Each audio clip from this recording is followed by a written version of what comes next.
un joueur qui n'est pas un joueur de basket acclamé sur un parquet du NBA, c'est une première. Alors, on a tricoté une petite question. Son mondial 2022 a-t-il encore plus d'impact que son mondial 2018? C'est le débat du 20h30 Info. Jingle et on y va. Et figurez-vous que deux chroniqueurs ne sont pas d'accord. C'est la première fois qu'ils se font face. D'habitude, ils travaillent, ils œuvrent pour le même journal. C'est Degord face à Penaud. Son mondial 2022 a-t-il été ou a-t-il eu plus d'impact que son mondial 2018? Damien, vous avez répondu oui. Et Hervé est en position de contre. Il vous répondra non. Comme souvent quand il est à court d'arguments. Écoutez, Damien, montrez-lui la voix, s'il vous plaît. Montrez-lui la voix, s'il vous plaît, je vous en supplie, Damien. C'est à vous. J'invite Hervé à regarder avec un peu plus d'attention les images justement de Mbappé à New York et à Brooklyn lorsqu'il arrive dans ce stade, lorsqu'il va voir les joueurs à la fin dans le vestiaire des Nets. 4 ans plus tôt, déjà, il n'aurait pas forcément été invité de cette manière-là. Donc, c'est dire un peu le retentissement qu'a eu sa Coupe du Monde. C'est pas la même Coupe du Monde d'Mbappé. Il y a 4 ans, c'était le jeune qui s'imposait. Là, c'était la star qui était au duel avec l'autre star, Messi, et ça a guidé la Coupe du Monde tout le long. Donc, inévitablement, cette comparaison a conduit à un impact différent. Il paraît que vous faites fausse route, Damien. Je suis désolé, c'est une rareté. Non, pourquoi? Non, la Coupe du Monde 2018, c'est ça qui l'a révélé au monde entier. C'est-à-dire qu'il y a eu un impact absolument invraisemblable. Là, d'une certaine manière, il y a eu une forme de confirmation. Je me souviens, quand j'étais en Russie, dès que je parlais à des gens à l'extérieur, ils disaient « Mais c'est qui ce Mbappé, Mbappé, Mbappé ?» Tout le monde avait du Mbappé plein la bouche. Aujourd'hui, ce qu'on a vu, c'est finalement quelqu'un qu'on connaissait déjà il y a 2-3 mois. C'est déjà une méga star mondiale, l'un des plus grands joueurs du monde. Le Real Madrid le voulait, et c'est pas pour rien. Donc, simplement, c'est l'ère de la confirmation. Mais tu parles des États-Unis, il était parti voir les basketteurs américains déjà, ça avait déjà été une star. Pas comme ça. Juste pardonnez-moi, juste un dernier argument sur une précision d'Hervé Penaud, fait référence dans sa Coupe du Monde en Russie. Est-ce que Hervé il a déjà menti, il parle pas russe. Ah d'accord. Donc j'aimerais bien savoir à qui il a parlé. Même les Japonais, je parlais japonais. On veut rien savoir de plus. Compte Twitter. En revanche, votre ami parle japonais. Compte Twitter de l'équipe du soir. Si vous dites oui, c'est Damien. Si c'est non, c'est le polyglotte Hervé Penaud. Président Domenech, son mondial 2022 a-t-il eu encore plus d'impact qu'en ce mondial 2018? Qu'en pensez-vous? Pour moi, c'est évident. C'est la confirmation, justement, d'une star naissante et qui confirme. Et c'est vrai que le duel avec Messi a fait que ça a pris des proportions énormes. Et que la réaction de ce qui se passe aux États-Unis au basket, elle confirme ça. C'est vraiment, ça confirme deux choses déjà. Que Mbappé est une superstar mondiale et que le football aux États-Unis a pris une ampleur qu'il n'avait pas il y a 4 ans, il y a 5 ans. Il y a les deux phénomènes. Mais c'est sûr que pour moi, l'impact de cette Coupe du Monde, les images de Mbappé dans cette finale, elles resteront dans les mémoires de tout le monde à vie. Je veux dire, on ne pourra jamais l'effacer. Et dans le monde entier, il pourra aller partout maintenant dans le monde entier.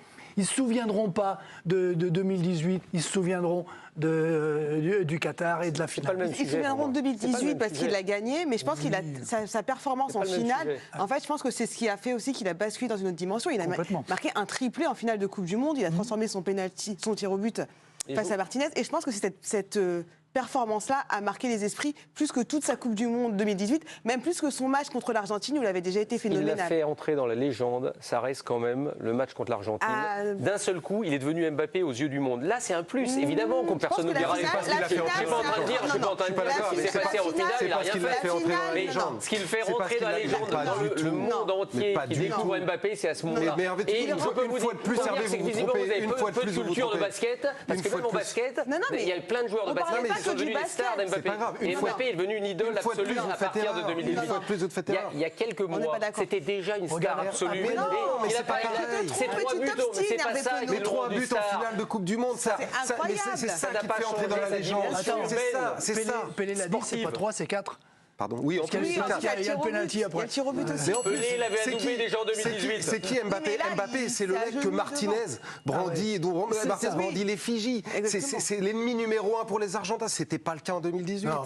Mais c'est pour ça que c'est plus important l'impact était encore plus énorme en 2018. En 2022, ça va être extraordinaire. le record, là, 95-5. Ah mais ça je sais, alors là, mais c'est perdu d'avance. Mais parce que t'as pas d'argument, c'est pour moi. On verra. On n'a pas fini parce que France a un complément d'information. France a l'équipe caméras partout et vous avez suivi Mbappé après. Damien, il en a parlé. Il y a une petite vidéo qui a fuité dans les vestiaires en après-match. Il est chez lui à Brooklyn, Kylian l'Américain, très à l'aise. Regardez.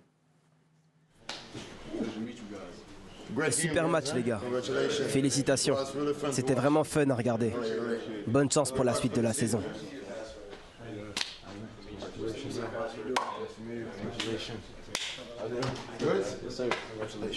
Cette année, c'est dur. Surtout avec son nom, c'est quand même. Rien de demander. Voilà, il est facile, Kylian Mbappé. Ce qui m'a intéressé, c'est un peu côté coulisses. C'est pas le dernier C'est mon côté, vous allez dire fouille merde, mais derrière cette opération, il y a le même équipementier. Et l'équipementier Paris et l'équipementier des Brooklyn Nets. Non mais ce qui est drôle pour les affaires comme ça, de propagande, de mesurer un statut, une popularité, il y a toujours derrière, enfin il y a un vrai métier quoi. Un vrai métier pour fabriquer des images, pour fabriquer des gens, pour fabriquer... Ce côté star à l'américaine de Kylian Mbappé, il l'a aussi fabriqué lui-même. Il est allé aux États-Unis en 2019, il est retourné il y a quelques mois. On sait qu'il cultive cette image-là. Non mais là il se pointe, il y a quand même des images qui sont programmées dans le mur, vous voyez. Bien sûr, mais ça c'est travaillé, ça fait des mois qu'il travaille ça, des années même. Mais pour autant, ça ne veut pas pour autant changer grand-chose à l'image qui renvoie à l'international. Je trouve qu'il y a quand même 19% des gens qui ont été brillants, qui ont compris mon raisonnement. Bravo. Mais quand c'est Ça a été très mauvais. sportif, Ça a été très mauvais. Hervé, là c'est le moment de... Voilà. Est-ce qu'on peut faire un plan sur Hervé Penaud là c'est l'imitation de Giscard d'Estaing quand il a perdu les élections. Voilà, bon, on a perdu tous les jeux en plus. Merci beaucoup.